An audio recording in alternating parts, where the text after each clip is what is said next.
નમસ્કાર, આપ જોઈ રહ્યા છો નેશન પ્લસ ન્યૂઝ. હું છું આપની સાથે હિરલ પંડ્યા.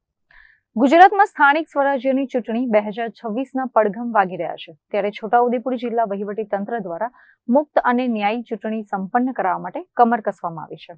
જિલ્લા ચૂંટણી અધિકારી અને કલેક્ટર ગાર્ગી જૈનના અધ્યક્ષસ્થાને આજે એક મહત્વપૂર્ણ બેઠક યોજાઈ હતી. આ બેઠકમાં પોલીસ અધિક્ષક ઇમ્તિયાઝ શેખ, નિવાસી અધિક કલેક્ટર શૈલેષ ગોકલાણી, મદદનીશ કલેક્ટર મુસ્કાન ડાગર અને મદદનીશ પોલીસ અધિક્ષક હર્ષ શર્મા સહિતના ઉચ્ચ અધિકારીઓ હાજર રહ્યા હતા.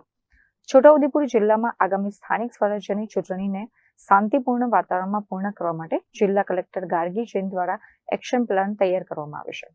કલેક્ટર કચેરી ખાતે યોજાયેલી સમીક્ષા બેઠકમાં સંવેદનશીલ વિસ્તારો પર વિશેષ ધ્યાન કેન્દ્રિત કરવામાં આવ્યું હતું.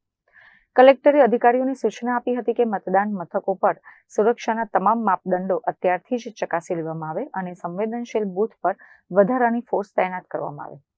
માત્ર મતદાન મથકો જ નહીં પણ ઉમેદવારી પત્રો સ્વીકારવાના સ્થળો પર પણ ભીડ ન થાય અને કોઈ વિવાદ ન સર્જાય તે માટે પૂરતો પોલીસ બંદોબસ્ત રાખવા આદેશ અપાયા છે.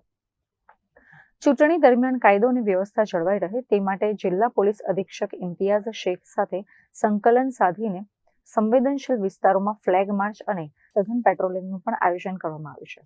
સાથે જ તમામ તાલુકા ચૂંટણી અધિકારીઓ અને પોલીસ સ્ટેશનના પીઆઈને પણ પોતાના વિસ્તારમાં અત્યારથી જ ચાંપતી નજર રાખવા સૂચના આપી દેવામાં આવી છે. વહીવટી તંત્રના આ કડક વલણના પગલે ચૂંટણીમાં ગેરરીતિ અટકાવવા અને ભયમુક્ત વાતાવરણ જાળવવા માટે મજબૂત પાયો તૈયાર કરાયો છે. Rehan Patel, nation plus news, Chhotaudepur. સમાચારોનો સતત અપડેટ મેળવવા માટે અમારી નેશન પ્લસ ન્યૂઝની યુટ્યુબ ચેનલને સબસ્ક્રાઇબ કરો, બેલ આઇકન દબાવો અને જોડાયેલા રહો ફેસબુક, ઇન્સ્ટાગ્રામ અને ટ્વિટર પર.